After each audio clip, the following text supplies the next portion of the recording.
Yo, what's up mga kaibigan? Nandito na tayo magkwentuhan. Patungo sa season na ito, ang favorite sa Eastern Conference ay ang Boston Celtics, New York Knicks at ang Milwaukee Bucks. Ganun pa man, matapos ang season na ito ay medyo magiging magulo nga ang Eastern Conference at wide open na ito.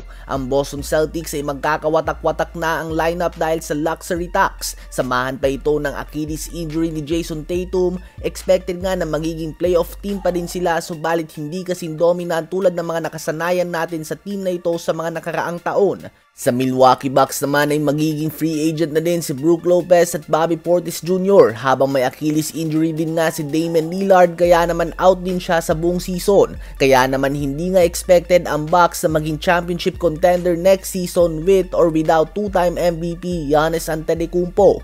Ang Indiana Pacers naman ay nakita natin na nagtamo ng Achilles injury din nga si Tyrese Haliburton. Kaya naman out na din siya next season at pati na din sa playoffs kung makapasok man nga sa playoffs ang Pacers. Ang Pacers nga ay hindi talaga sila regular season team, bagkus isa silang team na made for playoffs dahil ang pace nga nila ay bad matchup para sa madaming team sa isang 7-game series. Subalit malaking dahilan nga dito ay si Hali na out sa next season, kaya naman tulad lang ng Celtics at Bucks ay hindi sila expected na maging championship contender next year.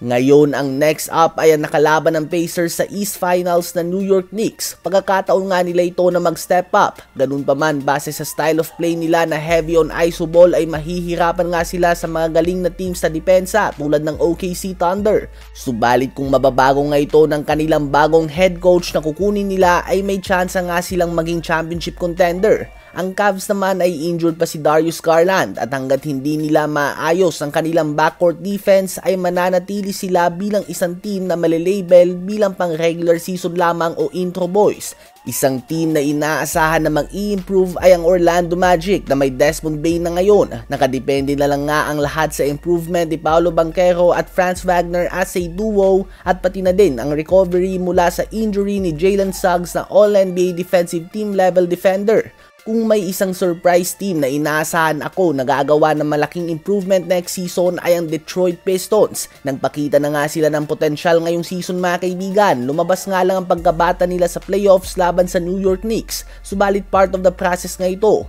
Si Cade Cunningham ay patuloy din nga mga kaibigan na nag-i-improve as a player and as a leader. Habang Sixers naman ay kung magagawa nga nilang maging healthy ay malakas ang team na ito. Subalit yun nga ang question mark dito mga kaibigan. Dahil si Joel Embiid at Paul George ay patuloy pa din na nagpapagaling sa kanilang mga injury. Very interesting din nga kung ano ba ang plano nila sa kanilang number 3 pick. Isa pang team na posibleng gumawa ng malalim na playoff run ay ang Atlanta Hawks sa may Kristaps Porzingis na ngayon at nagbabalik na Jalen Johnson mula sa injury.